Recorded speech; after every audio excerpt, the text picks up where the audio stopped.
Good morning. If you have your Bibles with you, turn with me to Matthew chapter 22. Matthew chapter 22. Who of you watched the royal wedding yesterday? I know most of the ladies did. Gentlemen, don't be shy. Who watched the royal wedding? One. Nobody else. What a magnificent affair. Absolutely magnificent. The royals really know how to put it on. Now, if the wedding was that grand, imagine what the wedding feast would have been like afterwards. Unfortunately, we're not privy to that, and they don't show that on the news. But just imagine what that must have been like. And this morning in Matthew chapter 22, we are going to be reading about just such a wedding feast. Who of you were invited to the royal wedding? Anybody? Nobody. To go to the royal wedding of, what was it, Harry? You had to be somebody. Isn't that so? You go there and there's some celebrities that were invited. Obviously the Minister of Great Britain was there. And the who's who of society was invited to the royal wedding. The commoners were standing outside and they were lining the streets. And that is as far as they could see the royal couple. But I don't think any of them were invited inside to partake of the wedding feast itself. Matthew chapter 22, if you have it in front of you. This will be the setting for our message this morning. And Jesus answered again and spoke to them in parables, saying, "The kingdom of heaven may be compared to a king who gave a wedding feast for his son. And he sent out his slaves to call those who had been invited to the wedding feast, and they were unwilling to come. Again he sent out other slaves, saying, 'Tell those who had been invited, behold, I have prepared my dinner. My oxen, my fattened livestock are all butchered, and everything is ready. Come to the feast.' But they paid no attention and went their way, one to his own farm, another to his business. And the rest seized his slaves and mistreated them and killed them.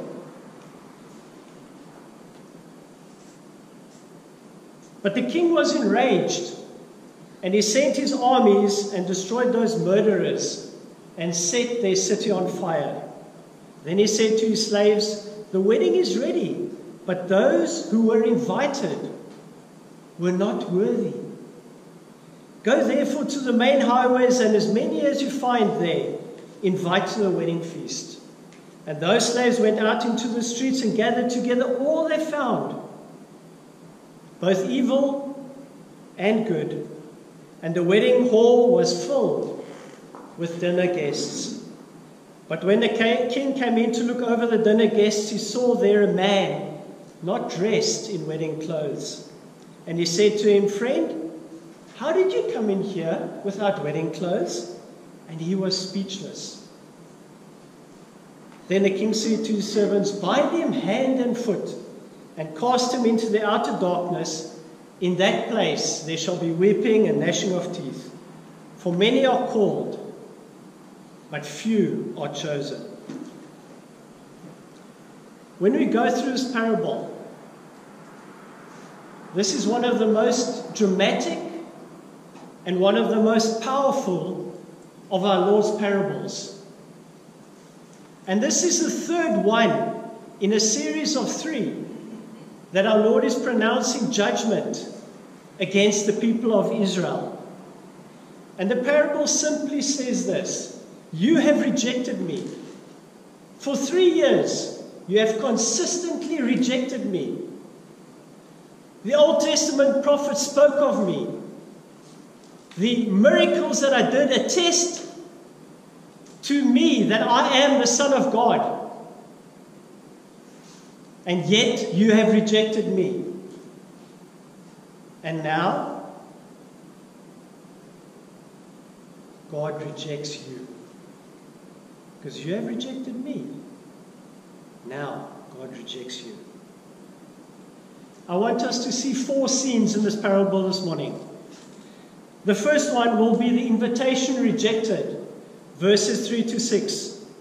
The second one will be the rejectors punished, verse 7. Number 3 will be new guests are invited, verses 9 and 10. And the fourth one we will see will be the intruder expelled, verse 10 and 11. Scene number 1 we've called the invitation rejected. And Jesus answered and spoke to them again by parables and said. We all know what a parable is. A parable is an earthly story with a heavenly meaning. So what Jesus is doing, he's using items common to them that they would have known. And it gives them a heavenly illustration of that. He takes them from the unknown, from the known to the unknown. And it says it is a story about the kingdom of heaven. What is the kingdom of heaven? The kingdom of heaven is a sphere of God's dominion. That is where God reigns. That is where God is sovereign. It is a spiritual kingdom. And we know that the Jews were looking forward to a physical Messiah, a physical Savior, a physical military leader who would take them out of Roman bondage. And he says it's like a certain king who made a gamoose, a wedding feast. And in those days, a wedding feast was one long, big affair. The royal wedding yesterday, the wedding feast would have probably lasted a few hours. But in those days, the wedding feast lasted longer than that. And you might ask, how long did it last? Normally it was 7 days. That was how long a wedding feast lasted, 7 days. You had people come and stay with you. You cared for them and you fed them for 7 days. And if you were a king, it could go on for way beyond that. It was one great, grand, glorious affair, as a royal wedding was yesterday, where they arrived in a Cadillac and they left in the royal coach. A grand affair. It is the highlight of life. It is the highlight of family life when someone gets married. And it was a highlight of their lives as they knew it. But beyond all of that, this was a wedding feast given by a king for his son. This was going to be the wedding of all weddings. Forget about the royal wedding you saw yesterday. This was going to be the wedding of all weddings. Even in our culture, we understand the majesty and the grandeur of a wedding, where people go out of their way to make it special, to make it look good. And this was a wedding feast thrown by a king. And he's saying that the kingdom of heaven is like the greatest wedding feast you can imagine, thrown by the wealthiest person imaginable, for the most honored person imaginable. And verse 3 says, he sent out his slaves to call those who had been invited, and they were unwilling to come. Now this introduces us to a Middle Eastern custom. In those days, they didn't have watches like we have today. They weren't as bound to time as we are today. So what they would do is they would send out a preliminary invitation and say, in a month's time, I'm going to be throwing a wedding feast. And when I've prepared everything, I'm going to send my servants to come and call you to tell you that it's ready. So it's something like me saying, Saturday night, the 26th of May, 7 p.m., we're going to have dinner at my house. We have a date, we have a time, we have a place. They didn't have all of that. They sent out slaves when everything had been prepared to call those who had been invited. But they were unwilling to come. They were unwilling to come. They didn't in those days call up a caterer, a wedding planner, and say, listen, I'm preparing a wedding for my son. I've got about 100 people that I have in mind. Come and prepare something for me. They had to do it themselves. And in those days, to procure everything for a wedding was not easy. It was very, very difficult to get everything ready.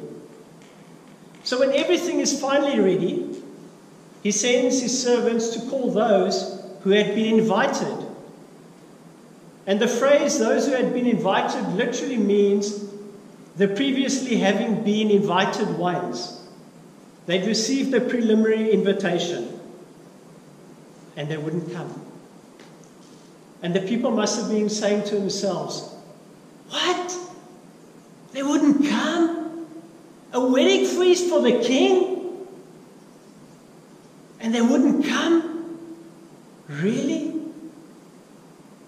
And this was beginning to grab their attention. We don't have a monarchy today. So maybe all that we can identify with is being identified to the presidential house for a week-long feast. Has anybody here ever been invited to the president's house? Not yet. Not yet, but maybe one day. They wouldn't come. It's inconceivable. It is inconceivable. They wouldn't come.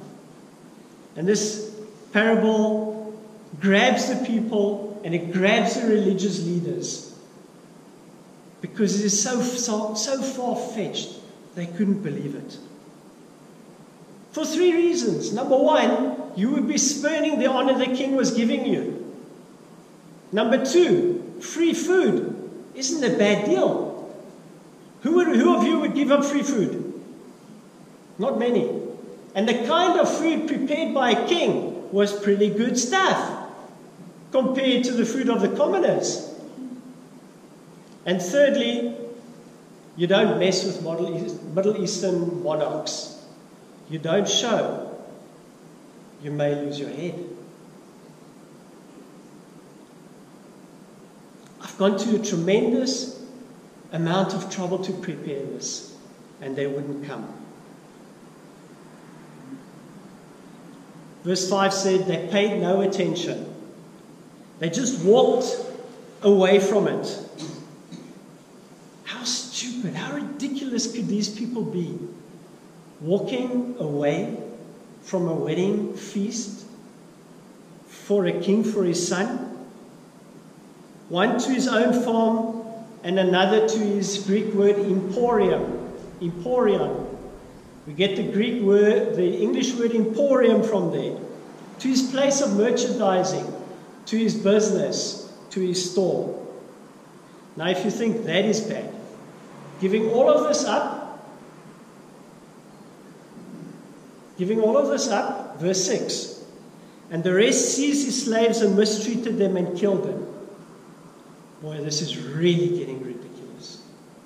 You mean they killed the people who came to call them to the feast? That's what it says. They killed those who called them to the feast. Outright hostility is added to indifference. So what does all of this mean? The kingdom of heaven is the sphere of God's rule. The king is God. Who is his son? Who is his son? Jesus Christ. And the idea of a great banquet was a Jewish idea. In the Talmud, the Jews said when the Messiah came, God would put on a feast to beat all feasts. And then who are the invited guests? Who are the already having been invited ones? Let me ask you this question. Who are the called people of God? Who were the called people of God? Israel. The Jews, they were the unique people of God. And who were the servants that went out to call the already having been called ones?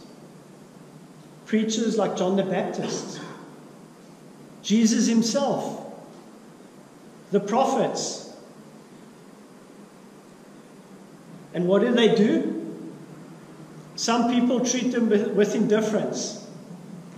Some people treated them with outright hostility.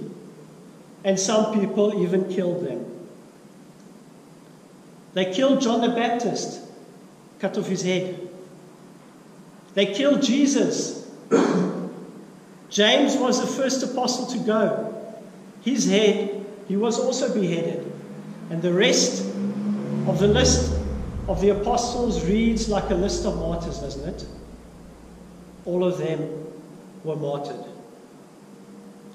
There are some people who are indifferent, and there are some people who are outright hostile. The indifferent people in this parable are those people who are preoccupied with stuff, their farm, their business. And then you get those are the secular people. They're occupied with stuff. And then you get the secularists, or those were the secularists. And then you get false religion.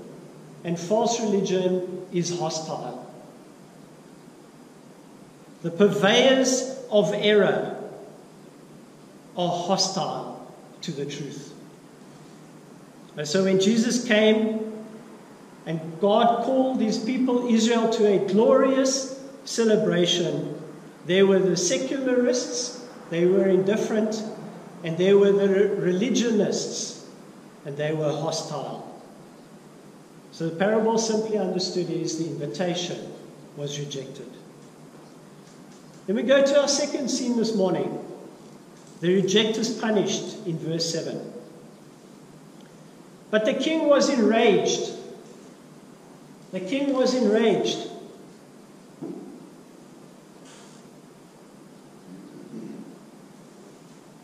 He'd been gracious so far. He called the people, and he called them again. But his graciousness and his patience also has a limit. And when they have killed, he responds in anger. He sent his armies. The word literally means troops, a company of soldiers. It's not like one great army that we think a nation has. It was a company of soldiers. And destroyed those murderers and set their city on fire. The order was given for their city to be burned. Why? Why? Because they had rejected the invitation. They were not worthy, having rejected the invitation. Why weren't they worthy? Weren't they worthy because they didn't do enough good deeds? Because they weren't moral enough? Because they were not good enough?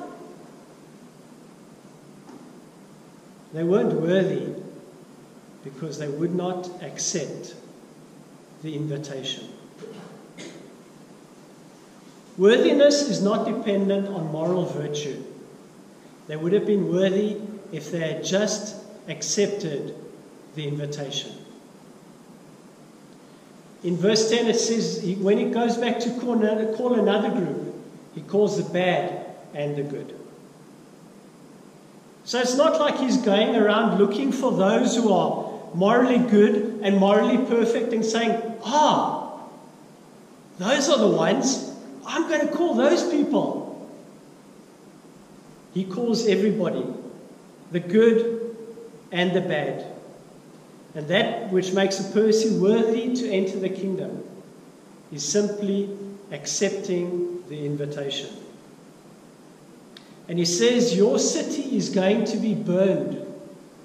And that was prophetic. AD 70 it happened. Titus Vespasian, the Roman general, came to Jerusalem, conquered the city, murdered 1,100,000 Jews, countless thousands of others all around Palestine. And the Roman historian Josephus, an eyewitness to all of this, wrote in his history of Jewish war these words translated: that building, the temple at Jerusalem, however God long ago had sentenced to the flames, but now in the revolution of the time periods, the fateful day had arrived, the 10th of the month Lous, the very day on which previously it had been burned by the king of Babylon. One of the soldiers, neither awaiting orders nor filled with horror of so dread an undertaking, but moved by some supernatural impulse, snatched a brand from the blazing timber and, hoisted up by one of his fellow soldiers, flung the fiery missile through a golden window. And when the flame arose, a cry as poignant as the tragedy went up from the Jews, now that the object which before they had guarded so closely was going to ruin. While the sanctuary was burning, neither pity for age nor respect for rank was shown. On the contrary, children and old people, laity and priests alike were massacred. The emperor ordered the entire city and sanctuary to be razed to the ground, except the highest towers and that part of the wall that enclosed the city on the west. And that is why today all that remains is the western wall. The rest of it was burned to the ground. Objectors to the Son, rejectors of the Son, will be judged in a fiery judgment. All he's saying simply is, you have rejected my Son, and now God rejects you. The third scene that we'll see this morning will call new guests are invited. Verse 9 and 10.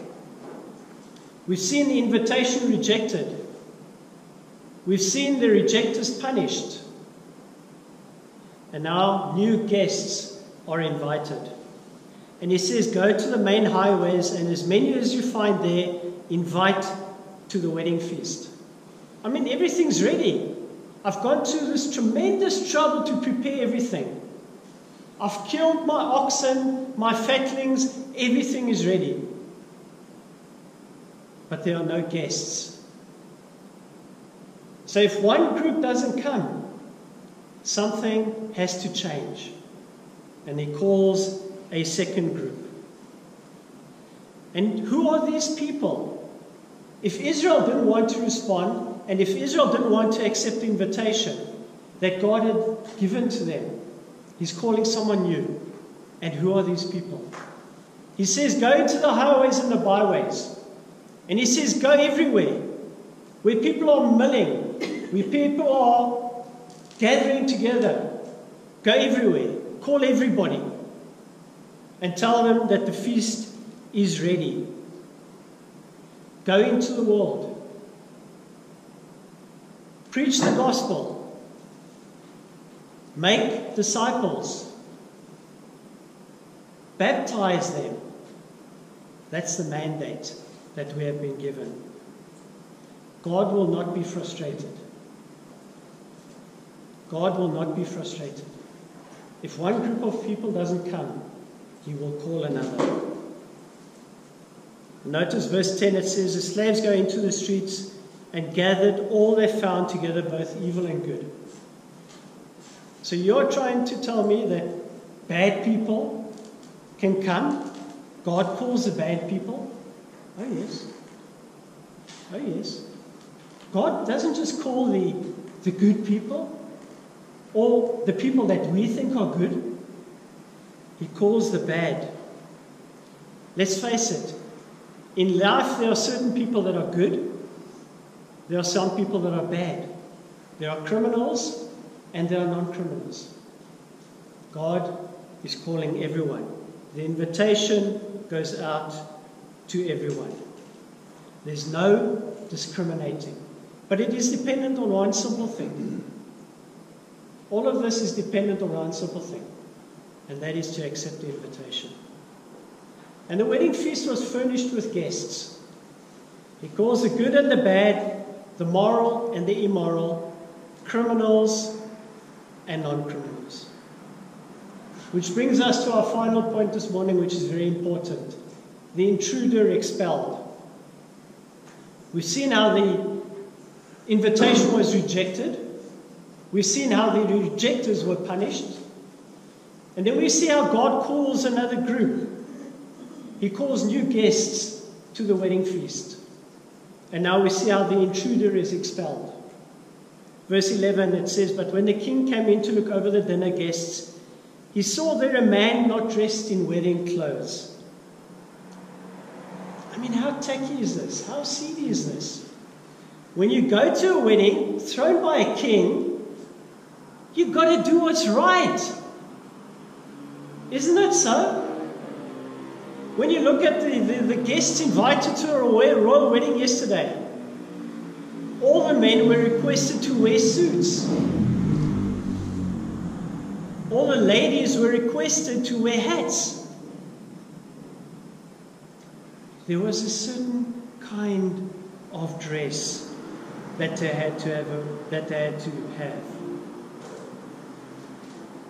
The one guy comes in and he doesn't have the right clothes on. And it's easy to spot. The king sees him immediately. And he couldn't hide. And the king goes to him and he says, friend, how did you come in here without wedding clothes? And what was his reply? He was speechless. He did not have an excuse. Well, you know, it's a sad story, you know. My wife took the deal to the cleaners. And it's only coming back on Tuesday. You know, what am I going to do? He was speechless. He didn't have an excuse. I'm going to the party exactly as I am.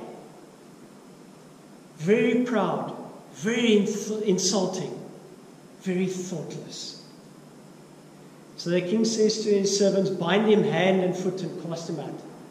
Now, why on earth would they want to tie him up? Because if they didn't, he'll just come right back in again. He'll just come in and crash the party again. So they tie him up and cast him into outer darkness, where there will be weeping and gnashing of teeth. Weeping. Gnashing of teeth. The regret. The absolute regret of having missed the invitation, of having come so close and having been thrown out of the wedding feast. You may ask, what is the garment? What is the robe that the people had to have on in order to attend the wedding feast?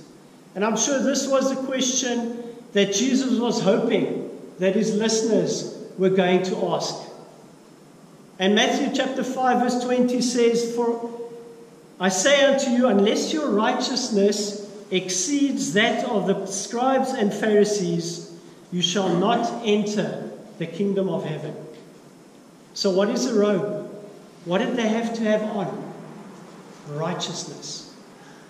And not the righteousness that the scribes and the Pharisees had, which was self-righteousness, but a God-given righteousness. You cannot go into God's presence if you do not have righteousness. Job 29:14 says, I put on righteousness and it clothed me. Isaiah 61:10 says, I will greatly rejoice in the Lord. My soul shall be joyful in my God, for he has clothed me with the garments of salvation. He hath covered me with the robe of righteousness. Righteousness was the robe. And the king looked at this man and he saw no righteousness.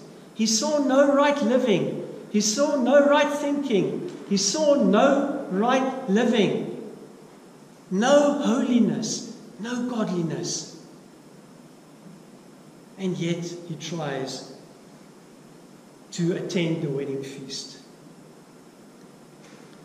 And again, you must ask the question, how do we get this righteousness? How do we get this robe that we have to put on to be able to attend the wedding feast of the Son?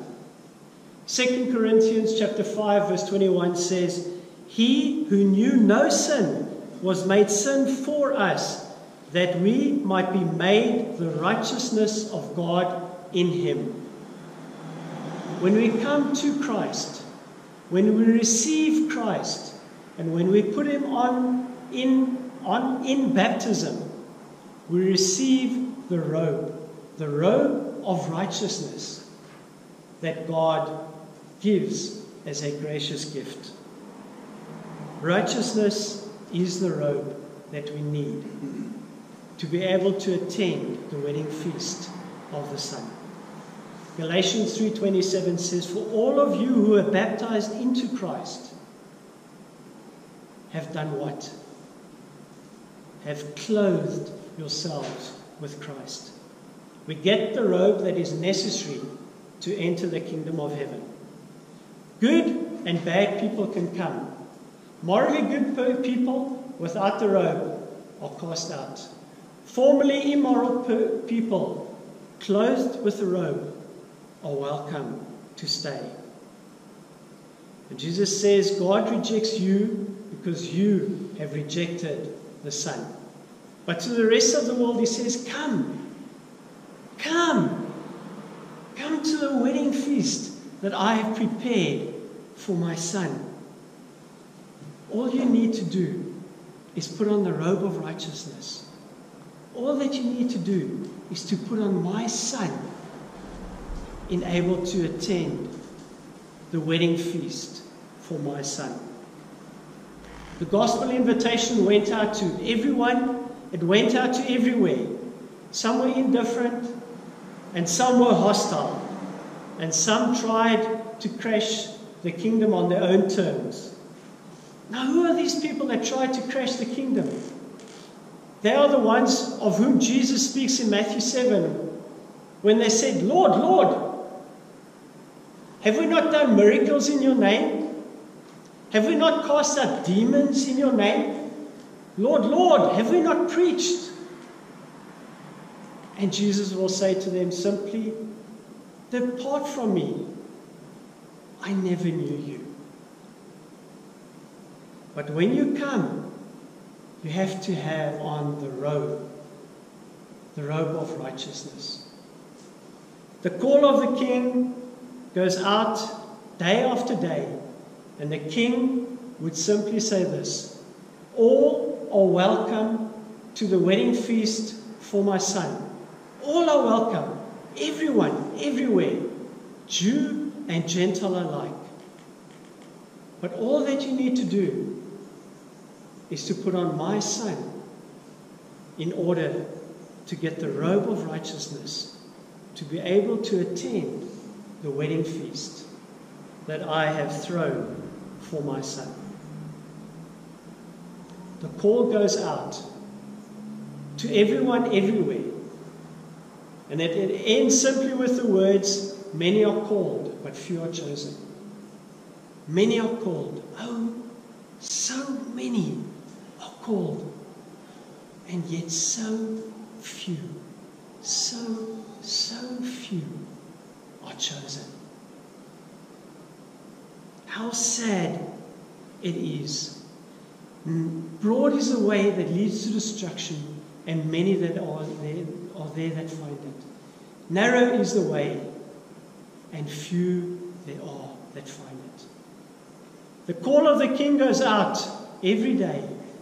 Come unto me. And all that you need to do is to put on my Son, to be able to attend the celebration of all celebrations in honor of my Son. Won't you stand as you sing in preparation for the Lord's Supper?